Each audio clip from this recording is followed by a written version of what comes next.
Hello everyone, आप सबका बहुत बहुत स्वागत है आपके अपने चैनल गणेशाय वर्ल्ड में। दोस्तों, आज की वीडियो में हम क्लास 12th केमिस्ट्री में यूनिट 8 में पढ़ेंगे 17वें वर्ग या हैलोजन परिवार के हाइड्राइड, है ना।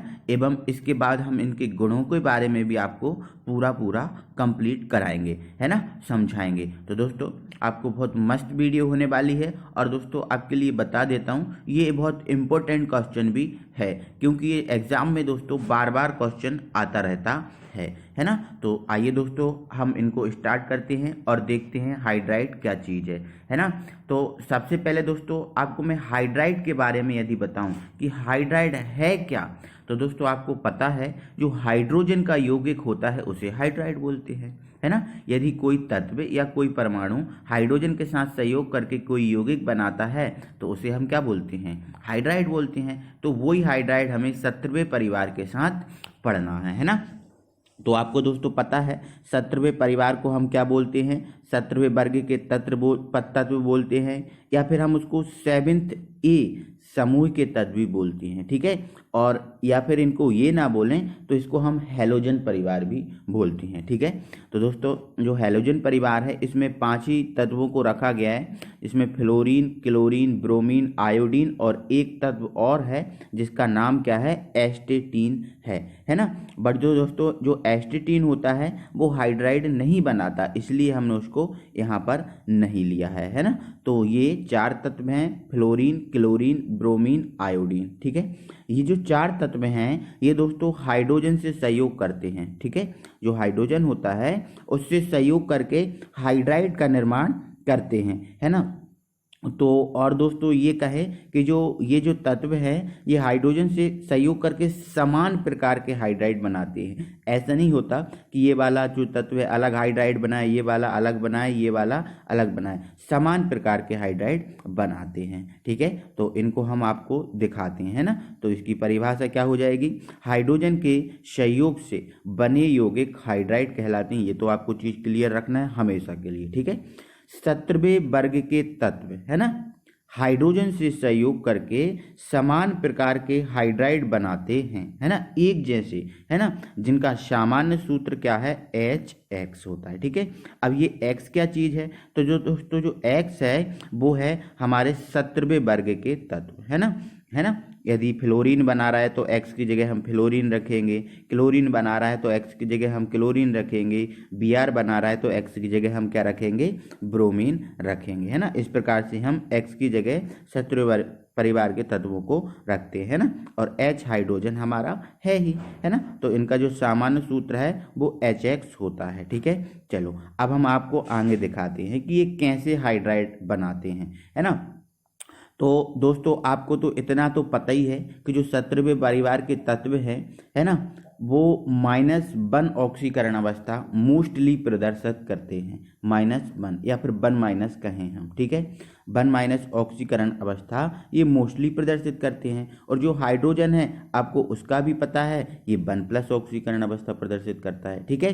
तो जब ये आपस में सहयोग करेंगे, ये दोनों आपस में सहयोग करेंगे तो 1- से 1+ क्या हो जाएगा, कैंसिल हो जाएगा। अब 1- से 1+ कैंसिल हो गया तो बचा क्या, FH, है ना। बट आपको क्या करना है इसमें दोस्तों, H को पहले रखना है, F को बाद में, ठीक है। H को पहले रखा तो H और ये F हो गया, ठीक है। अब इसी प्रकार से इस पे 1- और इस पर 1+, तो ये अब प्लस और माइनस कैंसिल हो जाएगा तो ये क्या बन जाएगा, HCl बन जाएगा। अगर ये क्रिया करेगा तो क्या बन जाएगा, HBr बन जाएगा। और जब ये क्रिया करेगा तो क्या बन जाएगा, HI बन जाएगा, ठीक है।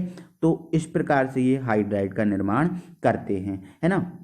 अब भाई इसका नाम क्या है, नाम भी तो हमें पता होना चाहिए। तो आपको पता है दोस्तों जो H होता है उसको हाइड्रोजन बोलते हैं, है ना। और F होता है, जब F पर कोई चार्ज आ जाता है तो इसे हम फ्लोराइड बोलते हैं। तो ये हाइड्रोजन हो गया और ये फ्लोराइड हो गया। तो इसका नाम क्या हो गया पूरे का, हाइड्रोजन फ्लोराइड, इसका हाइड्रोजन क्लोराइड, इसका हाइड्रोजन ब्रोमाइड और इसका हो गया हाइड्रोजन आयोडाइड। तो इस प्रकार से दोस्तों ये हाइड्राइड का निर्माण करते हैं, ठीक है। अब हम आगे आपको दिखाते हैं इनके हाइड्राइड, है ना। तो ये दोस्तों इसका तत्व है ना, तत्व है फ्लोरीन, क्लोरीन, ब्रोमीन और आयोडीन, ठीक है। और यहाँ पर सेकंड कॉलम में इसके दोस्तों हम हाइड्राइड आपको बताएंगे, है ना। और थर्ड कॉलम में नाम जो मैंने बताया वही चीज़ है ना। अब ये फ्लोरीन हाइड्रोजन से क्रिया करेगा तो HF बनाएगा, Cl HCl बनाएगा, Br है ना, Br क्या बनाएगा, HBr बनाएगा, और I क्या बनाएगा, HI बनाएगा, ठीक है। इनके नाम hydrogen fluoride, hydrogen chloride, hydrogen bromide, hydrogen iodide, ये चीज़ आपको क्लियर है। तो ये दोस्तों हाइड्राइड हैं किसके, शत्रव्य या हैलोजन परिवार के। अब हम आपको हाइड्रोजन परिवार के गुणों के बारे में बताते हैं, है ना, हैलोजन परिवार के जो हाइड्राइड हैं उनके गुणों के बारे में बताएंगे, है ना, कि इनके गुण क्या हैं। तो सबसे पहले दोस्तों मैं आपको बता दूं इसमें कि जो हैलोजन परिवार है, इस हैलोजन परिवार के जो हाइड्राइड हैं वो 4 ही होते हैं, HF, HCl, HBr और HI। तो इसमें दोस्तों जो HF होता है केवल यही द्रव अवस्था में होता है, केवल यही द्रव अवस्था में होता है। बाकी के जितने भी हाइड्राइड हैं वो सभी गैस अवस्था में होते हैं। तो और आपको पता है इसके गुण का जो पहला पॉइंट है, ये हम दोस्तों अब गुण पढ़ रहे हैं ना, तो इसके जो गुण हैं इसके पहला पॉइंट ये है कि भौतिक अवस्था क्या है, भौतिक अवस्था, है ना। तो भौतिक अवस्था में तो हम यही बताते हैं कि वो ठोस है, द्रव है या फिर गैस है ना। तो आपको याद रखना है कि HF को छोड़कर सभी हाइड्राइड कौन सी अवस्था में होती हैं, गैसीय अवस्था में होते हैं। और बाकी इसके नीचे आप स्ट्रक्चर लगा लेना, एरो करके ये चीज़ें आप बता देना, आपका मस्त पॉइंट हो गया, है ना। चलो अब हम सेकंड पॉइंट पे बात करते हैं दोस्तों। सेकंड हमारा जो गुण है इसका वो है क्या, गलनांक क्वथनांक, ये क्वथनांक लिखा हुआ है, ठीक है, गलनांक क्वथनांक, ठीक है। तो दोस्तों जो 7th A या 17वां परिवार है ना, 17वें को हम 7th A भी बोलते हैं ना, तो 7th A या 17वें वर्ग के हाइड्राइड में HF का गलनांक क्वथनांक सबसे अधिक होता है। अब भाई सबसे अधिक क्यों होता है, तो भाई मैंने आपको बता के रखा है, ठोस, है ना, द्रव और गैस, इन सब में, इन तीनों में सबसे अधिक गलनांक क्वथनांक किसका होता है, ठोस का होता है। उससे कम किसका होता है, गैस का, और उससे कम किसका होता है, द्रव का, और उससे कम किसका होता है, गैस का होता है ना। तो यदि हम द्रव और गैस में बात करें, है ना, द्रव और गैस में बात करें तो द्रव और गैस में द्रव का सबसे अधिक होगा और गैस का सबसे कम होगा। ये चीज़ तो आपको क्लियर है पहले से, है ना। तो अब आपको पता है जो HF है वो द्रव अवस्था में है। अब द्रव अवस्था में है तो इसका गलनांक क्वथनांक क्या होगा, सबसे अधिक होगा। और ये गैस अवस्था में होते हैं तो इनका गलनांक क्वथनांक क्या हो जाएगा, कम हो जाएगा, है ना। तो ये चीज़ आपको क्लियर करके रखना है ना, ठीक है। तो HF का गलनांक क्वथनांक सबसे अधिक एवं शेष हाइड्राइडों का जो गलनांक क्वथनांक होता है वो कम होता है। बस इतना सा तो पॉइंट है ना। चलो अब हम आगे बढ़ते हैं, है ना। हमारा थर्ड पॉइंट देते हैं दोस्तों। हमारा थर्ड पॉइंट है इसका स्थायित्व, है ना, स्थायित्व मतलब कौन स्थायी रहता है, कौन स्थायी नहीं रहता, ये चीज़ आपको बताएंगे, है ना। तो आपको दोस्तों एक चीज़ तो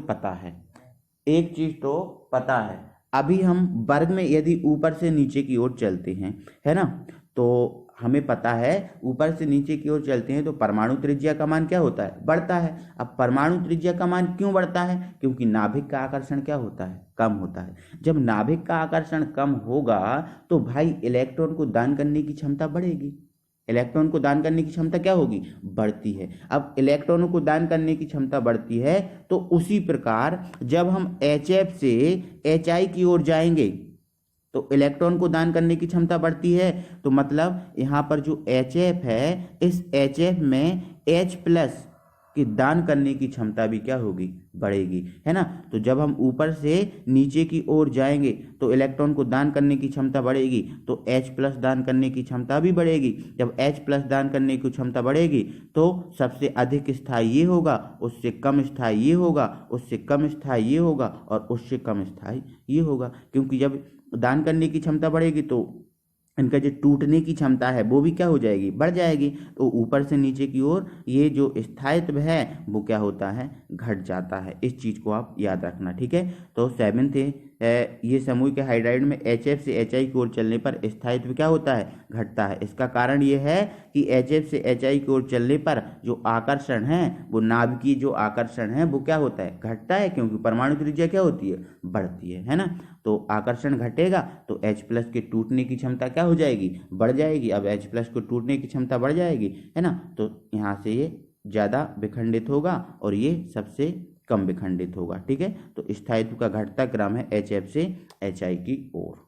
ओके, नेक्स्ट है हमारा अपचायक गुण। अब भाई अपचायक गुण क्या होता है? तो भाई आपको एक बात याद रखना है, मैंने बार बार बताया है, अपचायक मतलब H+ दान करने की क्षमता, है ना। H+ को दान करने की जो क्षमता होती है उसे ही हम क्या बोलते हैं? उसका अपचायक गुण बोलते हैं। और आपको पता है, मैंने अब भी बता के रखा है कि ऊपर से नीचे की ओर चलते हैं तो परमाणविक त्रिज्या के मान में क्या होती है? वृद्धि होती है। तो नाभिकीय आकर्षण क्या होता है? घटता है, कम होता है। जब नाभिकीय आकर्षण घटेगा ऊपर से नीचे की ओर तो H+ दान करने की क्षमता है ना, वो बढ़ेगी, क्योंकि आकर्षण कम होगा तो कम मजबूती से बंधा होगा तो जल्दी से वो बाहर निकल सकता है ना। तो ऊपर से नीचे की ओर जाने पर H+ दान करने की क्षमता बढ़ती है। और अपचायक गुण क्या है? H+ दान करने की क्षमता। तो जहां H+ दान करने की क्षमता ज़्यादा होगी वहां पर अपचायक गुण क्या होगा? क्या होगा बोलो? कम होगा, सॉरी अधिक होगा। H+ दान करने की क्षमता जहां अधिक होगी तो वहां अपचायक गुण भी क्या होगा? अधिक होगा, है ना। तो इस चीज़ को आपको याद रखना है कि ऊपर से नीचे जाने पर H+ दान करने की क्षमता बढ़ती है तो अपचायक गुण भी ऊपर से नीचे की ओर क्या होगा? बढ़ेगा, है ना। तो इसका पॉइंट क्या हो जाएगा? देखो, 7th समूह के हाइड्राइडों में अपचायक गुण HF से HI की ओर चलने पर बढ़ता है ना। इसका कारण यह है कि HF से HI की ओर चलने पर नाभिकीय आकर्षण में क्या होती है? कमी होती है, घटता है, जिससे H+ दान करने की क्षमता क्या होती है? बढ़ती है। जब H+ दान करने की क्षमता बढ़ती है तो सबसे क्या ऊपर से नीचे की आएंगे, ऊपर से नीचे की ओर चलेंगे तो क्या होगा? अपचायक गुण भी क्या होगा? बढ़ेगा, है ना। तो आपका दोस्तों एग्जाम में एक ऑब्जेक्ट में क्वेश्चन ऐसा निकलता है कि सबसे प्रबल अपचायक कौन है ना। तो आपको पता है ऊपर से नीचे की ओर अपचायक गुण बढ़ता है ना। तो सबसे कम कौन है? HF, उससे ज़्यादा HCl, उससे ज़्यादा HI और उससे ज़्यादा HBr और उससे ज़्यादा HI। तो सबसे प्रबल अपचायक कौन है? HI है। इस चीज़ को आप याद रखना, ठीक है। चलो हम आगे बढ़ते हैं और दोस्तों हमारा अगला पॉइंट देखते हैं। हमारा अगला पॉइंट है दोस्तों अम्लीय गुण। तो अम्लीय गुण दोस्तों होता है, जो अपचायक गुण होता है उसको ही हम बोलते हैं अम्लीय गुण। अम्लीय गुण भी तो यही होता है, H+ दान करने की क्षमता। तो आपको पता है H+ दान करने की क्षमता ऊपर से नीचे की ओर बढ़ती है ना। तो अम्लीय गुण भी क्या होगा? ऊपर से नीचे की ओर बढ़ेगा ना, बिल्कुल बढ़ेगा, है ना। तो आपको ध्यान रखना है कि ऊपर से नीचे की ओर अम्लीय गुण भी क्या होगा? बढ़ेगा, है ना। तो सबसे अधिक अम्लीय कौन हुआ भाई? HI हुआ। और सबसे कम अम्लीय कौन हुआ? HF हुआ, है ना। अब यदि आपसे पूछे कि बताओ HCl और HBr में सबसे अधिक अम्लीय कौन है, तो आप क्या कहोगे? सर HBr है। क्यों? क्योंकि ये इसके जो HBr है HCl के कहाँ आता है? नीचे आता है ना। और ऊपर से नीचे की ओर चलने पर क्या होता है? अम्लीय गुण बढ़ता है, क्योंकि H+ दान करने की क्षमता क्या होती है? बढ़ती है। तो ये इसकी थ्योरी है और बिल्कुल सिंपल थ्योरी है। तो दोस्तों आई होप कि ये चीज़ें आपको बहुत अच्छे से समझ में आ गई होंगी, एक एक चीज़ आपको क्लियर हो गई होगी। और दोस्तों अगर फिर भी आपको कोई डाउट है तो दोस्तों मुझे कमेंट बॉक्स में करके ज़रूर बताएं कि सर हमें यहाँ पर डाउट आ रहा है, ये चीज़ हमें समझ में नहीं आई, तो उसका मैं सॉल्यूशन आपको ज़रूर दूंगा, ठीक है। तो दोस्तों यदि आपको वीडियो थोड़ा सा भी अच्छा लगा है तो दोस्तों वीडियो को लाइक करना ना भूलें, अपने दोस्तों लोगों को शेयर करें। और दोस्तों हाँ, अभी तक आपने हमारे चैनल को सब्सक्राइब नहीं किया है तो प्लीज़ चैनल को सब्सक्राइब करके बेल आइकन को ज़रूर ऑन कर लें। Thank you very much.